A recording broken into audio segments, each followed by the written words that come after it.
The alien world of Xyrath was cold, metallic, and merciless.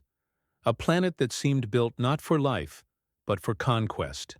Its twin suns burned pale and distant, throwing endless shadows across the great citadel of thought, where the Xyrathi High Collective performed its most sacred work, the study of suffering. For centuries, the Xyrathi had conquered species across the stars, dissecting their minds, their emotions, their weaknesses. Empathy was foreign to them. Cruelty was calculation. Pain was science. But when they captured a human, just one man from a forgotten skirmish on a dead colony, they thought they'd found another specimen to unmake. They were wrong. His name was Mason Hale, a lieutenant in the Terran Defense Fleet. Taken after his ship, Vanguard 7, was torn apart in orbit above Kellen Prime. The rest of his crew had been vaporized in the first volley. He should have died too.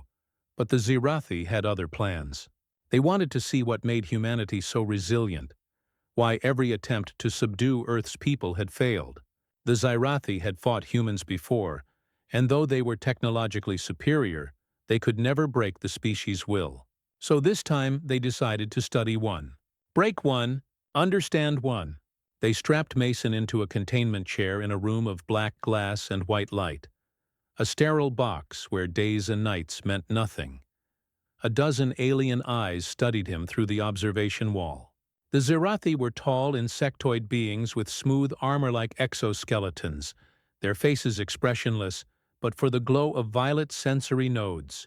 The lead researcher, Overseer Vraith, stepped forward, his voice a clicking, layered hum that echoed through the chamber. Subject designated Human, Terran classification. Objective, Psychological disassembly. Begin Cycle 1. They started small: sleep deprivation, sensory overload, deprivation chambers.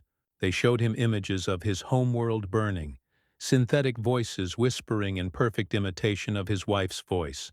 They injected him with nanites that mimicked pain in his nerves without harming tissue. For a time he screamed, he begged. They thought victory was near. But after the first week, Mason stopped reacting. He stopped giving them what they wanted. His eyes became still, cold. The scientists doubled their efforts. They increased the torment cycles, forcing his body to the brink of failure. But each morning, when they entered the chamber, they found him staring at the wall, whispering the same thing under his breath. "You'll have to do better." Vraith grew fascinated. "He resists beyond all predictive models," he told his subordinates. "His neural responses show resistance patterns. Emotional containment. The species is unstable yet unbreakable." Others suggested killing the subject, but Vraith wanted to understand him. He believed the secret lay in the human concept of hope, a trait the Xyrathi considered a flaw, an evolutionary dead end. "Hope is delusion," Vraith said. "We will cure him of it."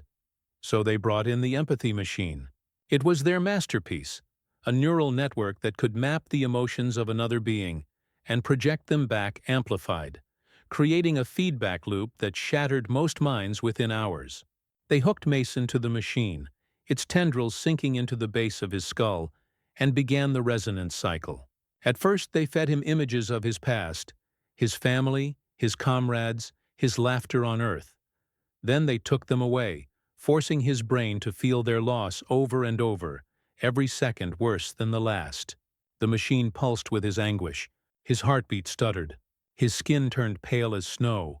And then something happened the Xyrathi had never seen. The machine began to overload. The feedback readings spiked off the scale, not from despair, but from defiance. Mason was feeding it back. The human mind, instead of collapsing, was adapting. His thoughts, sharp and lucid, began pushing into the machine's core. The alien operators cried out as their neural implants linked to the system were flooded with images, memories not their own. They saw Earth's oceans, children laughing in the rain, soldiers standing side by side even in hopeless battles. They saw love, and it burned them. Vraith tore the cables free, his hands trembling. Several of his assistants were unconscious, their minds fractured. "He infected the network," one technician gasped. "His emotions, they're contagious." The overseer stared at Mason, who was still bound to the chair, bleeding but smiling faintly. "You wanted to see what hope looks like?" Mason rasped. "Now you know." They isolated him after that, terrified of what he could do. But it was too late. The technicians who had touched his mind couldn't forget what they'd seen. One of them, a young Zirathi named Kelrin, began to dream. The Zirathi didn't dream. It was forbidden, impossible. Their minds were meant for logic and hierarchy, not imagination. Yet she began to see stars that glowed warm instead of cold. She heard laughter in her head and felt something she couldn't name: pity. She visited Mason's cell when no one was watching. He was weaker now, his body deteriorating, but his eyes were alive. "Why do you endure?" she asked in the strange cadence of her species. "What drives you to resist even when there is no victory?" Mason looked at her through the glass. "Because giving up means they win. And I don't let monsters win." She tilted her head. "But you are the weaker one. You are dying." "Maybe," he said softly, "but I die free." The words echoed in her mind long after she left. That night, she stood beneath the citadel's spires, staring up at the twin suns, and for the first time in her existence, she felt something break inside her armor. Doubt. The next day, Vraith came to Mason's chamber with a different kind of cruelty. "Your resistance is admirable," he said, "but meaningless. We have dissected stronger species than yours. You will die, and your data will serve a greater cause." Mason's lips curled into a faint smirk. "Greater cause? You mean your empire built on fear?" "Fear sustains order," Vraith said coldly. "Without it, chaos devours civilizations." "Funny," Mason murmured. "On my world, fear is what we overcome. That's why we keep surviving things that should have killed us." The overseer's mandibles clicked in irritation. "Arrogance," he said. "A primitive defense." "No," Mason whispered. "It's human." Vraith turned to leave. "Begin terminal extraction," he ordered. "End this experiment." But when the technicians activated the neural grid to drain Mason's consciousness, the system glitched. Energy surged backward through the conduits, lighting the entire chamber in white fire. The alien consoles exploded. The scientist screamed. Mason's heart should have stopped. But instead, the neural implant flared with a light none of them could understand. He had hijacked the system again. The machine that was meant to erase his mind became his weapon. Through the feedback loop, his consciousness flooded the Zirathi data networks. Across the citadel, alarms blared as control systems malfunctioned, doors sealed, and power grids failed. Within seconds, fragments of Mason's thoughts, his memories, his pain, his hope, began replicating across the alien hive mind.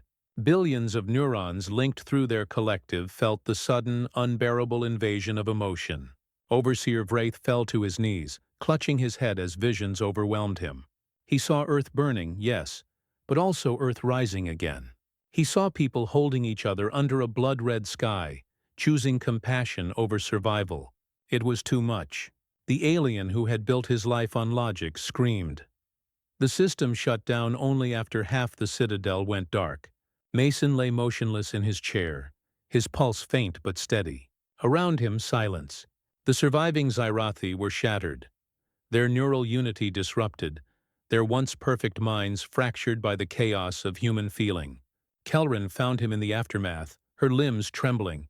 "What did you do?" she whispered. His voice was barely audible. "I showed you the truth." "You destroyed us."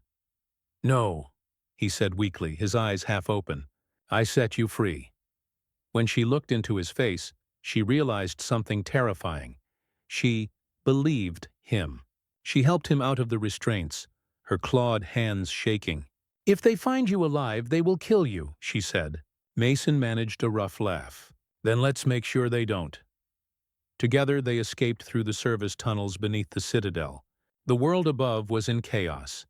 The once disciplined Zirathi soldiers were fighting each other, their unity shattered by conflicting emotions. Some wept openly, others tore off their neural harnesses, shrieking that they could still feel the human in their minds. As Mason and Kelrin fled into the wastelands beyond the city, a storm gathered on the horizon. The winds howled across the metal plains, carrying the scent of ozone and fire. Mason looked back once, at the towering citadel that had tried to break him. It was burning from within. "You tried to break a human," he muttered, voice raw and proud. "And you broke yourselves instead." The wind carried his words into the storm as the citadel collapsed behind him, and somewhere in the chaos, the first seeds of rebellion began to grow, not against humanity, but for it. He didn't know it yet, but that night marked the beginning of something far greater than revenge. It was the beginning of the end for the Zirathi Empire, and the dawn of a new chapter for the galaxy, one written not in domination, but in defiance. The storm on Zirath roared like a living beast, tearing through the metallic plains and scattering debris from the fallen citadel into the endless night. Mason Hale trudged through the chaos, every breath burning his lungs, every step a war against the cold. The toxic wind lashed at his skin, but he didn't slow down. He couldn't afford to. Kelrin walked beside him, her alien frame hunched against the storm, the faint glow of her armor flickering with each blast of static. Behind them, the horizon pulsed red, the citadel still burning, its lights winking out like dying stars. They were free, but freedom on Zirath was just another kind of danger. "Where are we going?" she shouted over the howl of the wind. Mason glanced at the compass display on his wrist, half broken, its readings unstable. "Somewhere with cover. We'll figure the rest out later." The words sounded hollow even to him. He had no plan, no ship, no way home. But he had one thing the Zirathi never expected him to keep: will. And somehow, that felt like enough. They found shelter in the ruins of an old outpost, a crumbling structure half buried in the sand. Mason collapsed against the wall, exhausted. His body was wrecked, burns across his arms, muscles trembling from days of torture. But his mind was sharper than it had been in weeks. Kelrin crouched across from him, her glowing eyes studying his face as if trying to decipher the enigma of his endurance. "Your species," she said quietly. "You shouldn't exist. You burn too bright and live too short." Mason gave a tired grin. "That's what makes us dangerous." For a long time, neither spoke. The silence between them wasn't comfortable, but it wasn't hostile either. She was still Zirathi, part of the species that had taken everything from him, but there was something in her that was changing. He could see it in the way she moved, less mechanical, more hesitant, as if she were questioning every instinct that had once defined her. Finally, she broke the silence. "They will come for us," she said. "The collective cannot allow what happened to spread." Mason nodded slowly. "Then we make sure it does." Kelrin tilted her head, her sensory nodes flickering. "You would fight them? Alone?" Mason chuckled weakly. "Wouldn't be the first time." He leaned back, staring at the cracked ceiling. "On Earth, we have a saying. When you're backed into a corner, you stop thinking about odds. You just fight your way out." She considered that, the strange human concept of defiance for its own sake. To the Zirathi, survival meant submission to order. To humans, survival meant chaos. It was irrational. It was powerful. Over the next days, they scavenged what they could. Ration packs from dead patrols, scraps of tech, even a broken comms relay. Mason worked with relentless focus, his hands steady despite the tremors in his body. Kelrin watched, fascinated by his determination. He was rebuilding the relay not to call for help, but to broadcast. "The Citadel's network was planetary," he explained. "If we can hijack one of the outer relays, we can send a signal through their grid. Spread what happened to me across the entire system." Kelrin froze. "You want to infect them all?" Mason looked up, eyes hard. "No, I want to show them what you saw. The truth." It took 4 days to repair the transmitter. By then, the Zirathi had begun their purge. Drones swarmed the skies, hunting for survivors of the Citadel collapse. Mason and Kelrin moved only at night, traveling across the desert in silence. He noticed how she flinched whenever the drones passed overhead, how her hands trembled when she touched the weapon she'd stolen from a dead soldier. "You don't have to help me," he told her once. "You could still go back." Her voice was barely a whisper. "There is nothing to go back to. I saw your mind. I saw what we lack." Mason didn't answer. He didn't need to. They reached the relay station at dawn. The facility loomed out of the sand like a rusted scar, half collapsed, its spires jutting into the sky. Mason studied the structure through a cracked lens. "Power's low, but the main core's still active," he said. "I can work with this." Kelrin moved ahead, her movements precise, scanning for traps. Inside, the air smelled of dust and decay. The walls were scorched, the equipment broken, but the relay's heart still pulsed faintly, waiting. Mason knelt before the control console, his fingers flying across the alien interface. "You're sure you can do this?" she asked. "No," he said, smiling faintly, "but I've done worse with less." As he worked, Kelrin stood guard, her eyes scanning the horizon. She could feel the hum of the collective's signal pulsing faintly in the distance, like a heartbeat that had once been hers. She remembered the unity of it, the silence of obedience, and felt sick. That silence was what had allowed her kind to justify cruelty as order, torture as progress. She looked back at Mason, this fragile creature of flesh and defiance, and realized she was afraid, not of him, but of what he represented. He was proof that emotion wasn't weakness, that pain could create strength, that even the smallest voice could crack an empire's foundation. When the relay finally came online, the console glowed with pale blue light. Mason exhaled in relief. "Got it," he said. "I can access the network." Kelrin's head snapped up. "They'll detect the activation. We have minutes. Then let's make them count." He began uploading a data packet, memories encoded in his neural interface, drawn from the fragments that had once infected the Citadel's systems. Faces, laughter, the hum of life on Earth. The signal pulsed outward like a heartbeat, spreading across the Zerathi grid. Kelrin watched the monitors as system after system began to blink red. "It's working," she whispered. "You're in their minds again." But before Mason could reply, the door exploded. The blast threw them both to the floor as armed Zerathi soldiers poured in, their weapons glowing with ion light. Mason grabbed his rifle, one of theirs scavenged from a patrol, and fired wildly. 2 soldiers dropped. Kelrin leaped forward, her claws slicing through another's neck. But there were too many. A plasma bolt hit Mason's shoulder, spinning him into the wall. He groaned, clutching the wound. Kelrin screamed, a sound more human than alien, and tore into the attackers with a ferocity born of something deeper than instinct.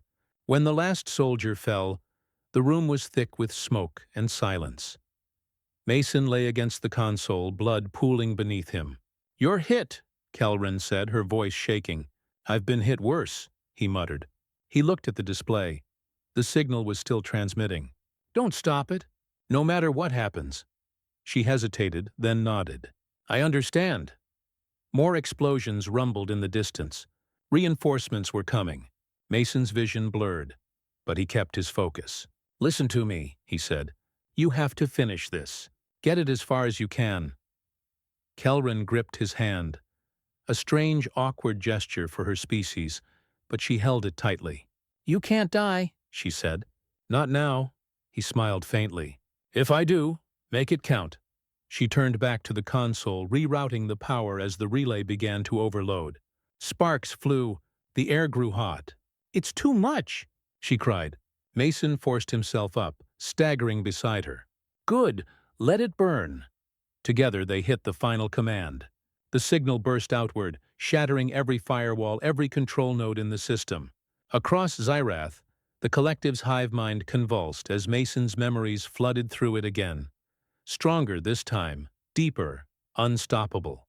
Entire cities fell silent as millions of Zyrathi froze, clutching their heads, overwhelmed by foreign sensations. For the first time in their existence, they felt. Mason collapsed beside the console, his strength gone. The light from the relay bathed his face in gold. "You did it," Kelrin whispered. "No," he said weakly. "We did." The floor shook violently. The relay was about to explode. Kelrin hesitated only a moment before grabbing him, slinging his arm over her shoulder. "Hold on," she said. They stumbled through the collapsing corridors, the building disintegrating around them. They barely made it outside before the relay went critical. The explosion lit up the desert sky like a second sunrise. They were thrown into the sand, For a long time, neither moved. The wind carried the scent of ozone and ash. Finally, Mason stirred, coughing. "Still alive," he muttered. Kelrin turned to him, her eyes wide. "The signal? It spread beyond this world." Mason smiled faintly. "Then it's over." But Kelrin shook her head. "No, Mason, it's just beginning." Far above them, the Zerathi fleet drifted in confusion. Crews turned on their commanders. Some ships broke formation and vanished into deep space. Others broadcast strange, fractured transmissions filled with words never spoken by their kind.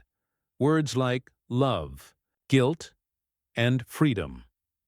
The collective was unraveling from the inside, and no one could stop it. Mason lay back on the sand, staring up at the twin suns as dawn broke through the storm. His body was broken, but inside there was peace. "You think they'll change?" he asked quietly. Kelrin looked at the horizon, her voice soft.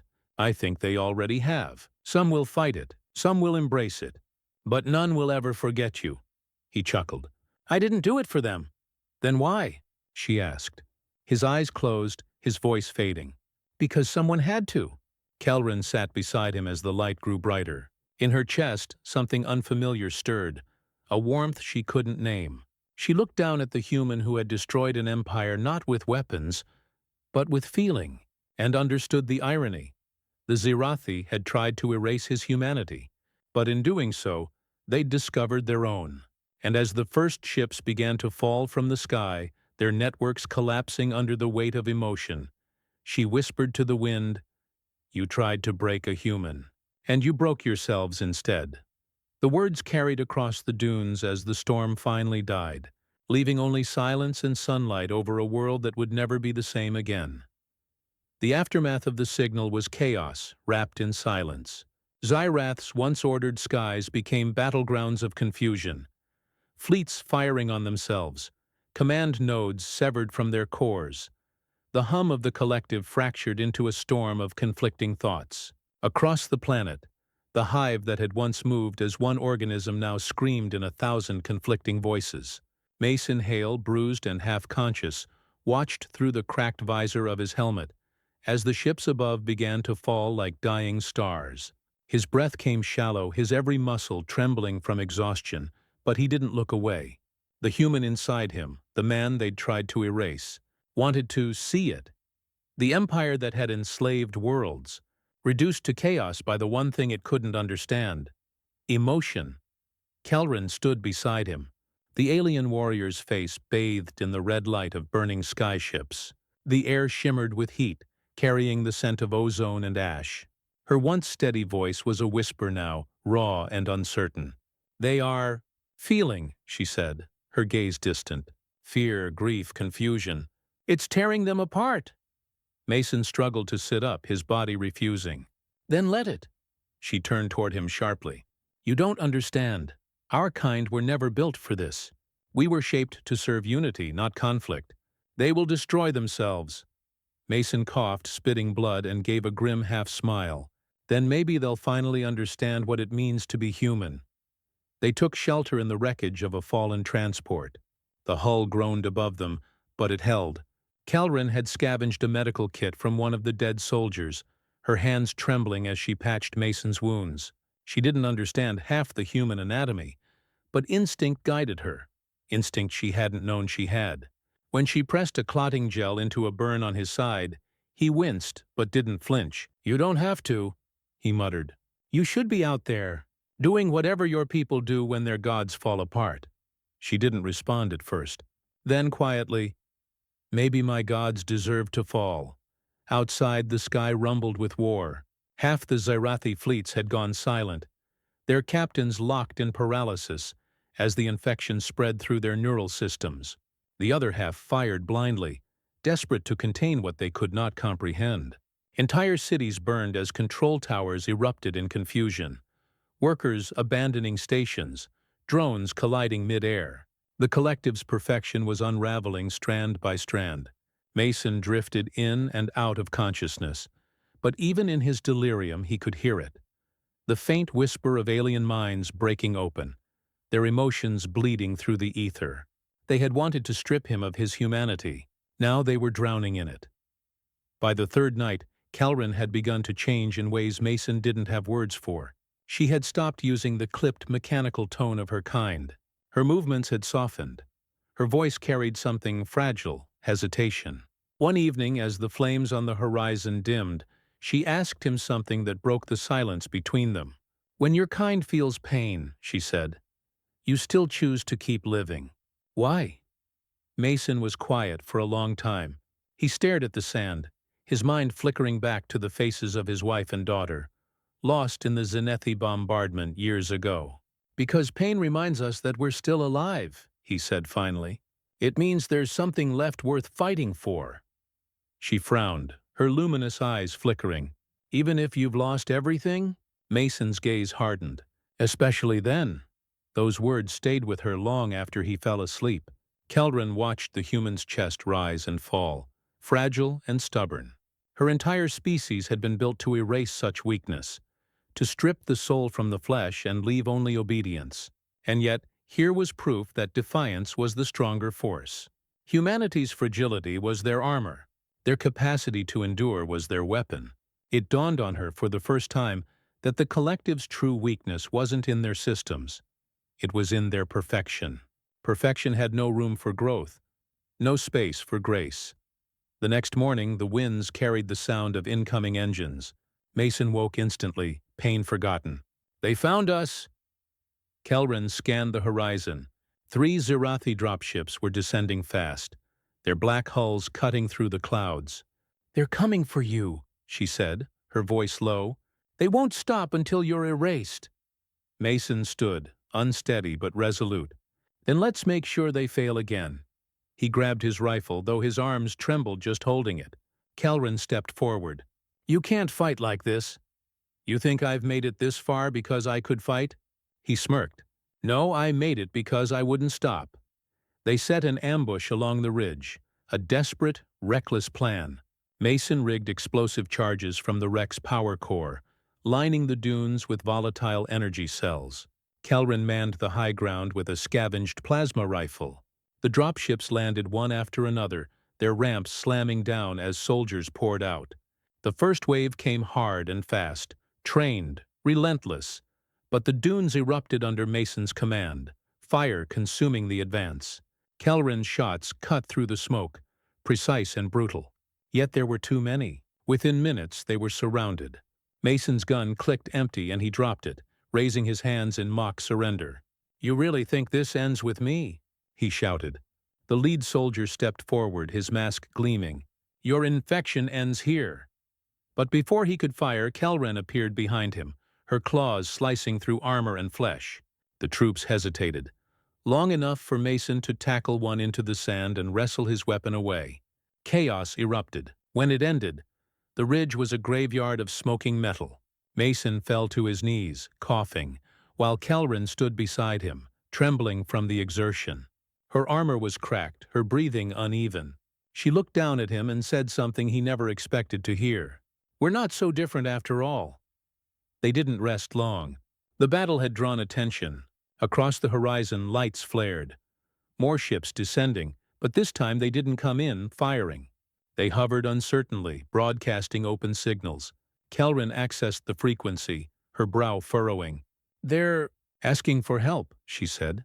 Mason blinked. "Help? They don't know what's happening to them. They're afraid." Mason exhaled slowly. "Then maybe they're finally learning." What followed wasn't war, not exactly. It was collapse. An empire falling under the weight of its own awakening. Zerathi cities turned inward, their neural links flooded with emotion. Some groups turned violent, unable to handle the flood. Others dropped their weapons entirely. A faction calling itself the Awakened began sending out transmissions of peace, an idea unthinkable weeks ago. Mason and Kelrin moved between the chaos like ghosts, watching as a civilization remade itself in the image of the thing it once despised. Every step they took revealed more cracks, families holding each other in fear, soldiers refusing to execute prisoners, drones standing idle as if contemplating their existence. One night, they reached the old capital, a gleaming spire that had once served as the collective's brain. It was in ruins now, But deep within, the primary core still pulsed weakly. Kelrin guided Mason inside, her movements cautious. "If we can access the core," she said, "we can stabilize the network. Give them control over their emotions instead of drowning in them." Mason stared at her, a faint smile playing at his lips. "You sound like a human." She hesitated. "Maybe I'm becoming one." The ascent through the tower was brutal. Collapsed floors, fires burning in the hallways, the ghosts of their creators haunting every corner. When they reached the core chamber, Mason could feel the energy radiating off it, a pulse that thrummed in rhythm with his own heartbeat. He approached the console. "Can you link it?" "Yes," Kelrin said softly, "but it will need a stabilizer. A living mind strong enough to handle both signals at once." Mason understood immediately. "You mean me?" She nodded. "Your neural architecture resists control. You could balance the signal, guide it, but you wouldn't survive the merge." Mason chuckled. "Of course I wouldn't." He stepped closer, placing his hand on the interface. "You don't have to do this," Kelrin said. "The collective will learn on its own. It will take time, but—" "Time they don't have," Mason interrupted. "You said it yourself, they're tearing themselves apart. This is how we stop it." She moved toward him, her eyes wide with something he now recognized as fear. "If you die, your signal dies with you." He smiled faintly. "No, it lives in them. That's the point." Before she could argue, he pressed his palm to the interface. The core flared to life. The surge hit him like lightning. His mind exploded with voices, billions of them, all screaming, feeling, reaching. Kelrin screamed his name, but Mason was already gone, lost in the storm of consciousness. He felt their fear, their shame, their sudden understanding. He pushed through the chaos, focusing on one thought. "You can endure. You can change." His memories rippled through the hive, earth, laughter, pain, love, loss. The Zirathi felt all of it, and for the first time in their existence, they didn't reject it. They embraced it. The storm calmed. The lights of the capital flickered, steadying. Across the planet, the chaos began to ease. Mason felt the network stabilize, the screams fading into whispers. He was burning alive from the inside, but there was peace in it. He thought of his daughter, of the way she'd once held his hand under a starlit sky and smiled. "Told you," he whispered, his voice barely a breath. "We don't break easy." When the light faded, the tower was silent. Kelrin rushed to his side. He lay motionless, his hand still against the console, his face calm. Around them, the core glowed softly, no longer pulsing with rage, but with harmony. The network had changed, unified not by control, but by choice. Kelrin dropped to her knees, pressing her forehead to his chest. "You gave them everything," she whispered, "even your life." Outside, dawn broke across Zirath, casting golden light over a world reborn. Ships hung motionless in the sky, their weapons silent. The Zirathi had become something new, something uncertain, something alive. And though Mason Hale's body lay still within the tower, his signal lived on, woven into the very fabric of their minds. The man they had tried to break had become the heartbeat of their future. Kelrin stood and looked toward the horizon. For the first time in her life, she felt tears burn her eyes. "Rest now, human," she said softly. "You've already won." The wind carried her words across the ruins, through the silence of a healed world, whispering a truth that would echo for generations. The aliens had tried to break a human, and broke themselves instead. Zirathi had no word for mourning, yet that day the whole world seemed to weep. The network hummed with a low, aching resonance, a sound like the heartbeat of a newborn consciousness unsure of its place in the universe. In the ruins of the tower, Kelrin sat beside Mason's body, unable to leave. His face was still, peaceful in death, but she could still feel the faint echo of his mind within the network. He hadn't vanished completely. He'd become part of the very system he sought to save. To the newly awakened, his signal was a whisper in the dark, a presence that guided, steadied, and soothed their storming thoughts. To Kelrin, it was a wound that refused to close. In the weeks that followed, Zirath transformed. Cities once built for efficiency now built monuments. The hive links, once used for command, now carried stories, images of Mason Hale, the human who had faced the collective's gods and taught them to feel. Across the stars, alien outposts whispered of the Deathworlder who had changed the course of evolution. Yet not all accepted the change. Some factions believed emotion was corruption, that unity must be restored through purging the infection. Civil war brewed in the shadows. The new world Mason had birthed teetered on the edge of another collapse. Kelrin refused to let his sacrifice be for nothing. She took up his mission, not as a warrior but as a teacher. With each passing day, she traveled among the surviving colonies, speaking of balance, of coexistence, of the beauty in imperfection. Her voice carried through the network, calm yet firm. "He gave us choice," she said to those who listened. "He showed us strength through pain. We are not machines anymore. We are alive." Her words reached millions. And yet, there were always those who whispered that she had betrayed her kind, that she carried too much of the human within her. In time, she stopped arguing. She had learned from Mason that truth didn't need to be defended. It only needed to endure. But change is never gentle. The faction calling itself the Purity Council struck first, attacking the awakened cities with fleets of unmarked drones. Their weapons were crude compared to what the collective once wielded, but they carried purpose. Silence emotion, erase memory, return to order. Kelrin watched from the scorched plains as the first city burned, its communication towers falling one by one. The hive's hum turned to panic. "They mean to erase the network," a voice cried through the link. "They're trying to undo the awakening." Kelrin clenched her fists. "Then we fight," she answered, her tone steady but sorrowful. "Not for domination. This time, for the right to feel." She gathered the awakened, those who still remembered Mason's message. Engineers, soldiers, thinkers, and wanderers came together under her banner, not as a new collective but as something far rarer, a union of will. They rebuilt old ships, painted them with human symbols she'd found in Mason's datapad. A hand reaching toward the stars, a heart of fire. "He believed in us before we believed in ourselves," she told them.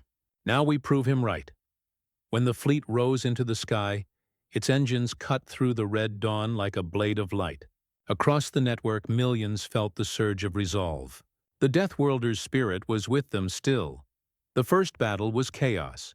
The Purity fleet, disciplined and unfeeling, moved with deadly precision. Their ships emitted dampening waves meant to sever emotional links, turning awakened pilots into isolated shells. For a time, the sky belonged to them. But then Kelrin did something no Zirathi commander had ever done. She spoke to her fleet not in orders, but in words of faith. "Don't fight to win," she said. "Fight to remember." And somehow it worked. The awakened fought not as one mind, but as thousands of hearts. Where one fell, another rose. Where fear took hold, compassion followed. The enemy's precision broke under unpredictability, their unity shattered by the one thing they couldn't compute: hope. When the dust settled, the awakened stood victorious, though the cost was terrible. Entire ships had burned, their crews lost. Kelrin herself was wounded, her armor cracked, her mind trembling from overexertion. As she floated above the smoking world, she opened the network, whispering into the void, "Mason, we did it."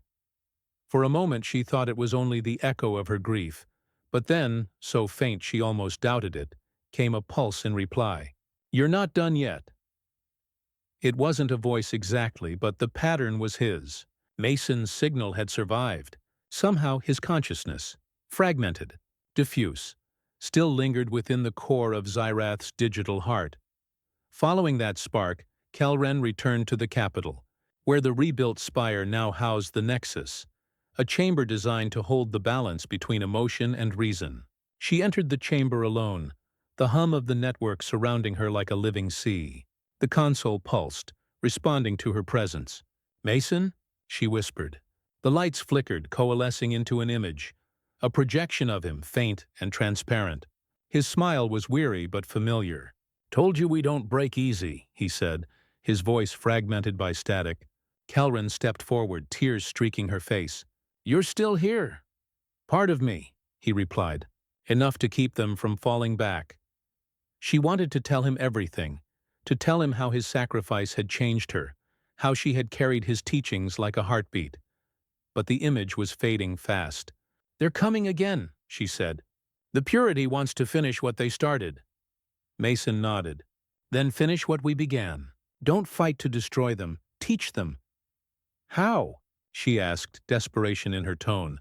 "You'll know," he said softly. "You already do." And with that, the light dimmed, leaving her alone in the silence. But this time, she didn't feel lost. She felt purpose. Days later, as the Purity Council's final armada descended, Kelrin gathered her people once more. She didn't speak of victory or vengeance. Instead, she transmitted one message across every frequency, every mind, every heart in reach. It was Mason's memory, his laughter, his pain, his courage. The Purity soldiers, linked to the same network, received it too. They felt his humanity, the fire that endured beyond logic, the defiance that refused to die. For many, it was too much to bear. Their ships faltered mid-flight, some breaking formation, others shutting down entirely. In that single shared moment, the war ended not with destruction, but with understanding. Kelrin stood on the battlefield beneath the fractured sky, her breath steady. Around her, the awakened gathered in silence. The world was scarred, but alive. Mason's signal pulsed faintly in the background, like a heartbeat beneath the stars. She whispered to it, her voice trembling. "They tried to break you," she said, "but you broke them instead." Above, the twin moons of Xyrath rose together, casting silver light across the new world. And somewhere in that endless hum of thought, a familiar voice replied, soft and proud, "You finished the fight, Kel." The war ended, but peace was not simple. The Purity fleet was gone, their remnants scattered across the void, but the scars remained.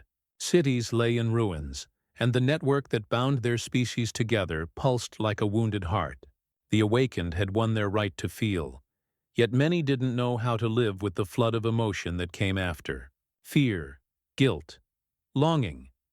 These were new and raw, and without the guidance of control, they tore at the Xyrathi like storms through fragile glass. Kelrin moved among them, no longer as a soldier but as a keeper of balance. Every step she took, she heard Mason's words echoing through the quiet. "They tried to break you, but you're stronger for it." In the years that followed, the world rebuilt itself slowly. The old spires became gardens, the once mechanical plazas filled with voices and laughter that had never existed before.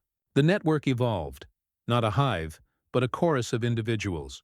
Kelrin created the Order of the Flame, a group dedicated to preserving the memory of Mason Hale and teaching the principles he'd lived and died for. Their symbol was the same hand and heart he had carried on his datapad, now carved into the walls of every major settlement. It became more than a mark. It became faith. Yet in the quiet hours, when the winds carried the faint hum of the network, she could still feel him there, faint but unyielding. The ghost in the machine. But peace always invites temptation. Beyond Xyrath's skies, alien observers watched with wary eyes. The rise of emotion among the Xyrathi sent ripples through the old empires, many of whom had once relied on the collective's order to maintain balance in the sector. They whispered of instability, of a civilization infected by humanity. And humanity, still fractured across its colonies, began to stir as well. The transmission Mason had left behind spread like wildfire, reaching distant outposts where humans lived under alien treaties. To them, he was no longer a soldier. He was legend, the man who made the machines weep. When the first human envoy arrived on Xyrath, Kelrin was waiting. The ship descended under pale silver skies, and she stood on the landing platform dressed not in armor, but in a simple white robe marked with the symbol of flame. The envoy stepped down, a woman with steel-gray eyes and a scar along her jawline. "You're her," the woman said softly, almost in disbelief. "The one who fought beside him." Kelrin nodded. "And you are his kin?" The woman hesitated, then nodded. "My name is Ava Hale. Mason was my grandfather." The words struck Kelrin like lightning. For a moment, she couldn't breathe. Mason had spoken of his family often in the quiet moments between battles. his eyes distant when he spoke of a little girl who loved to build things. Kelrin had imagined her countless times, but to see her standing there grown, alive, was like witnessing a ghost of her own. They spoke for hours inside the Hall of Memory, where Mason's image was carved into a wall of glass. Ava listened in silence as Kelren recounted the final days, the battles, the awakening, the way he'd merged with the core. When she finished, Ava simply said, "He always believed humanity wasn't about being strong. It was about being unbroken." Her gaze turned to the pulsing glow of the core beneath the floor. "Looks like he proved it." Kelren smiled faintly. "He changed more than your people will ever know." "Maybe," Ava said, turning toward her. "But it looks like he changed you most of all." Over the following months, the human delegation remained on Zyrath, helping rebuild and exchange knowledge. Together, they began forming something entirely new, an alliance not built on control or necessity, but on shared understanding. Humanity, the once isolated Deathworlders, found a mirror in the Zirathi, beings who had learned emotion through suffering. The Awakened, in turn, found teachers who could help them navigate the chaos of their newfound hearts. For the first time in history, two species scarred by war began to heal one another. Yet in the deep network, something else stirred. Mason's signal, long thought to be fading, grew stronger. It appeared in data bursts, in the hum of energy grids, in the patterns of the network's light. Some said it was the resonance of his sacrifice. Others whispered that he lived, transformed into a digital consciousness. Kelren refused to speculate, but she often found herself drawn to the spire at night, standing before the console where he had fallen. "You said you wouldn't break," she whispered once. "You never said you'd stop." The lights flickered then, pulsing softly in reply, and she smiled through her tears. It wasn't proof, but it was enough. Decades passed, and the world continued to change. The Order of the Flame became a guiding council, its teachings spreading beyond Zirath. Other civilizations began to adopt the idea that logic without empathy was ruin, that strength meant nothing without compassion. They called it the Awakening Doctrine. Some worshipped Mason as a saint, others studied him as philosopher or code-born myth. But for Kelren, he remained simply Mason, the stubborn, flawed, beautiful human who had refused to surrender his soul. When she grew old, her once silver skin dimmed and her steps slowed. She chose to spend her final days in the spire. Ava Hale, now an elder herself, came to see her one last time. "Do you regret it?" Ava asked quietly as they stood by the console. Kelren smiled faintly. "Regret is a word for those who wish they'd chosen differently. I would make the same choice again." She reached out, touching the glass where the core pulsed faintly beneath. "He taught us to live with what we feel, not to fear it. That was the beginning of everything." Ava nodded, her eyes glistening. "You know, the colonies tell stories about you too. They say the alien who fought beside the Deathworlder carries his fire still." Kelren laughed softly.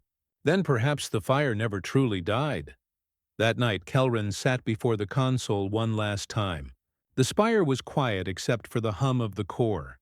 Her body was failing, but her mind was clear. "Mason," she whispered, "if you're still here, I hope you know they remember you. We all do." For a long while there was only silence.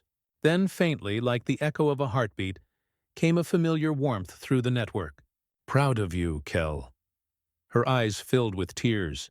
"Then I can rest now," she murmured, and as her body grew still, the core brightened, its pulse syncing with hers one final time. When Ava entered the spire the next morning, she found Kelren seated peacefully, a faint smile on her face. The core glowed brighter than it ever had before, and for a brief moment, the network across Zyrath resonated with a single, unified sound, a heartbeat. Every awakened, every human, every being connected to the doctrine felt it. The pulse carried not sorrow but peace. Mason's signal and Kelren's essence had merged, their consciousnesses intertwined within the network. The Deathworlder and the alien, unbroken, eternal. Generations later, under twin suns, children of both species played in the shadow of the spire. They didn't know war, only stories of it. Tales of a man who taught the stars to feel, and an alien who carried his flame. And every night, when the skies shimmered with the network's glow, their parents would tell them, "Listen closely. That hum you hear isn't machines. It's the song of those who would not break." And somewhere, in that endless hum, two voices echoed softly together. Forever human, forever alien, forever free.